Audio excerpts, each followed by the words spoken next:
Film Duga reditelja Aleksandra Vujovića nagrađen je u još dvije kategorije na Screen Power Film Festivalu u Londonu. Nagrada za najbolju fotografiju koju potpisuje Vladimir Vučinić i nagrada za najboljeg dječjeg glumca za protagonistu filma Nikšu Radojičića. Sa nama u studiju ovog jutra je reditelj Aleksandar Vujović. Dobrodošli kod nas. Bolje vas našao. Dobro jutro Nina, vama i vašim gledalcima. Evo, od svjetske premijere 21. oktobra nagrade za najbolji film na Balkan Panorama Film Festivalu u Turskoj, film je dobio još 8 međunarodnih nagrada na festivalima širom svijeta. Pa kakve utiske nosite? Kako se osjećate poslije zaista ovolikog uspjeha? Hvala vam puno prije svega na lijepoj najavi. Dakle, zaista je jedna velika satisfakcija obzirom da je film dobio već, kako ste kazali, 8 međunarodnih nagrada za tako kratko vrijeme. Dakle, od svjetske premijere koja se desila u Turskoj, u Izmiru, dakle, za svega nekoliko mjeseci, 8 međunarodnih nagrada, od kojih je samo jedan regionalni, to jeste jedan iz Slovenije. Dakle, sve su ovako prilično dislocirani od naše zemlje festivali i to ukazuje da je film jednostavno prepoznat u različitim zemljama i u različitim kulturama, a i tretira jednu, da kažem, univerzalnu priču, to jeste tematiku. Dakle, jako smo zadovoljni. Iskreno moram da priznam u odnosu i na feedback koji sam dobio od međunarodnih partnera sa kojima sam već duži niz godina, dakle, u kontaktu i sa kojima imam efektivnu saradnju. Od ovoga filma tek očekujemo, dakle, bez ikakve lažne skromnosti, ali od ovoga filma tek očekujemo, iako je do sada, ponavljam, dobio 8 međunarodnih nagrada, iako je selektovan za svega koliko, malo više od 3 mjeseca, selektovana 20 festivala u takmičarskim programima, dakle međunarodnim. Očekujemo da film tek u mjesecima pred nama napravi onaj pravi uspjeh. Kakav je osjećaj dobiti priznanje na nivou Balkana? Posebno konkurencija nije bila laka. Koliko je to zaista veliko priznanje, koliko je i važno vama? Dakle, samo je taj prvi festival gdje je bila svjetska premijera, dakle, koji se desio u Izmiru, u Balkan Panorama Film Festival. Samo u okviru tog festivala su se takmičili filmovi sa područja jugoistočne Evrope, konkretno sa područja, dakle, Balkana. I konkurencija je bila izuzetno velika. Dakle, zbog čisto šire publike želio bih da naglasim da, dakle, nije ni malo lako prikazati film na niti jednom međunarodnom festivalu. Dakle, kada god vaš film je selektovan na nekom festivalu, to je uspjeh, dakle, za svaki film. Bez obzira da li je festival manje ili više izvikan, jer jednostavno konkurencija je jako velika i uopšte nije lako prikazati film bilo gdje, a pogotovo ne dobiti neku nagradu.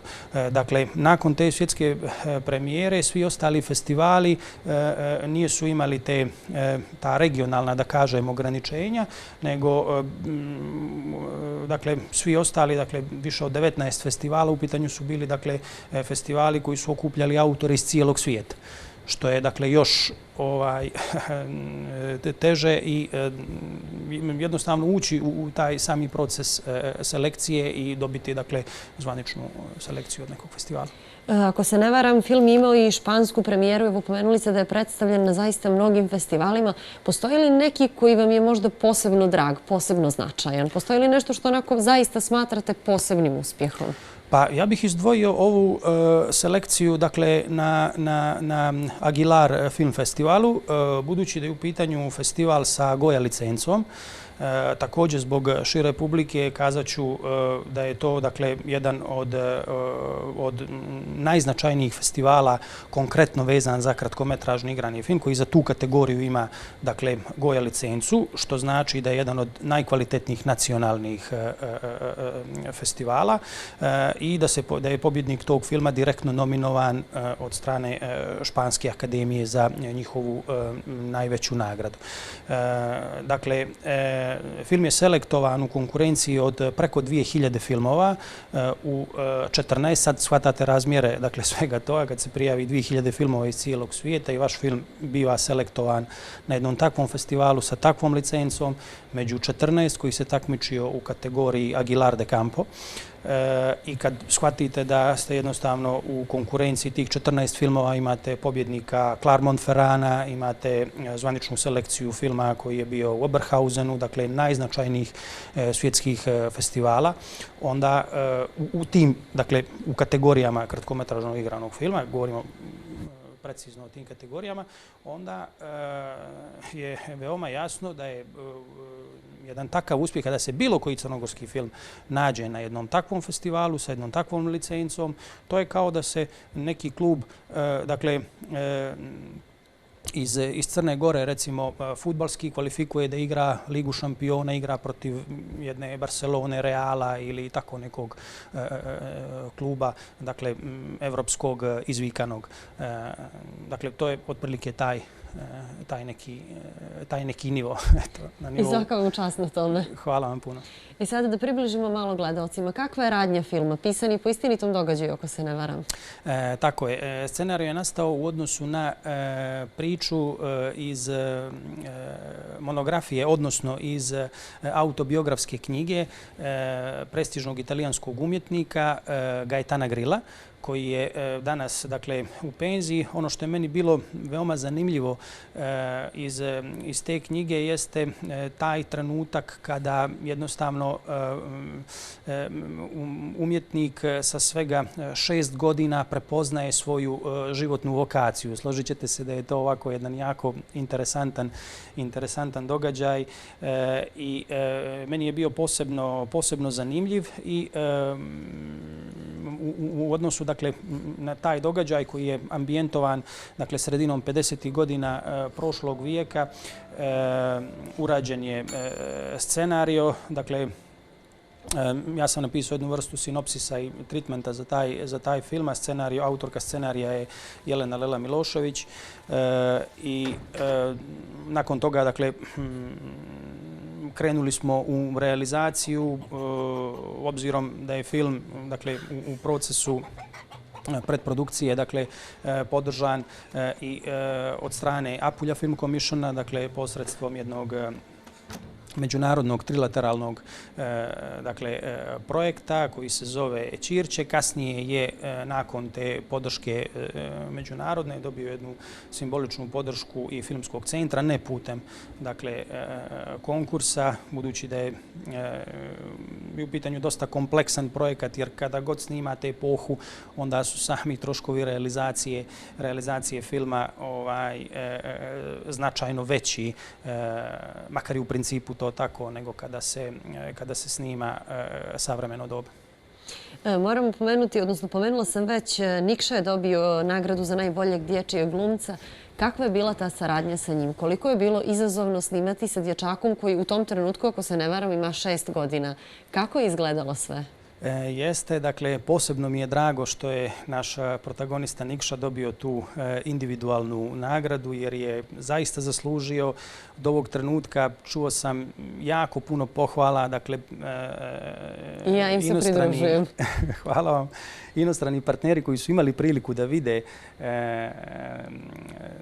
da vide film, dakle, u privatnoj projekciji su mi, dakle, poslali brojne observacije vezane konkretno za njega, tako da sam jako zadovoljan i moram da priznam da je, dakle, sama saradnja sa Nikšom za mene bila jedan veliki izazov, budući da je to prvi put da sam radio sa dječakom od tog uzrasta, dakle od 6 godina, a koji vam je pritom i protagonista filma, dakle nosilac. I bilo je veoma izazovno, višestruko, s obzirom da je Nikša imao i cijeli niz scena, dakle, u filmu u kojima je morao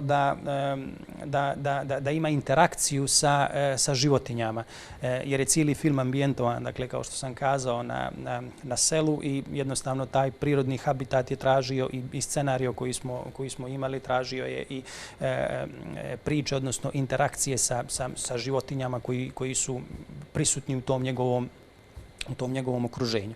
Tako da smo imali višestruke izazove, ali mislim da smo se svi skupa ovako zajedno dobro zabavili i da je to bilo zaista jedno sjajno iskustvo koje će i Nikša, a i cijela ekipa, dakle, dugo vremena pamtiti.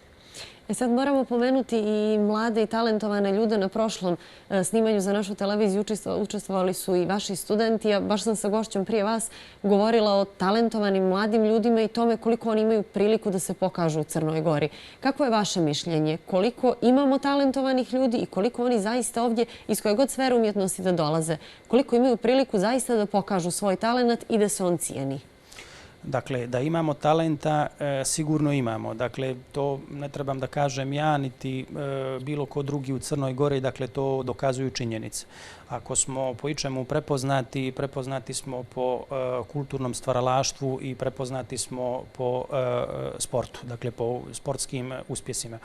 Dakle, to su jednostavno neke stvari koje treba kultivisati i u koje treba ulagati. Sada, da li u kojoj mjeri su prepoznati ti mladi talenti, to je već jedno potpuno drugo pitanje. Ja mislim da nijesu u adekvatnoj mjeri, da bi raspodjele sredstava koje se dodjeljuju putem različitih konkursa trebale biti malo objektivnije i trebali dati fokus na neke nove autore. Na neke nove autore koji sasvim sigurno mogu da daju svoj doprinos. Evo, napravit ću jednu paralelu u tom kontekstu. Dakle, ja sam siguran da ovaj film Duga, dakle, da nije podržan od strane međunarodnog faktora, da nikad ne bi bio prepoznat od strane Filmskog centra u Crnoj Gori. Dakle, u to sam potpuno siguran, a na to me navode, dakle, konkretna iskustva, dakle, iz prethodnog perioda. Tako da, za nekog autora, pogotovo koji dolazi sa strane, nije se ni malo lako pozicionirati zbog tog nekog mehanizma koji veoma često, ne uvijek naravno, ali koji veoma često zna da bude neobjektivan. I mislim da je to jedan značajan limit uzimajući u obzir, dakle, kreativne mogućnosti koje u svim sferama, vjerujem da, dakle, od filma preko, ne znam, likovne umjetnosti, muzičkog stvaralaštva i kako god, dakle, da se stvari mnogo ne razlikuju. I jednostavno cijenim da je došlo vrijeme da se malo više povede računa o tim nekim novim ljudima, o mladim ljudima koji mogu da daju svoj doprinos u tom smislu. Ja se zaista nadam da će se te stvari promijeniti. Vama puno hvala na izdvojenom vremenu. Ja vam želim još puno nagrada. Hvala i vama, bilo mi je zadovoljstvo. Također.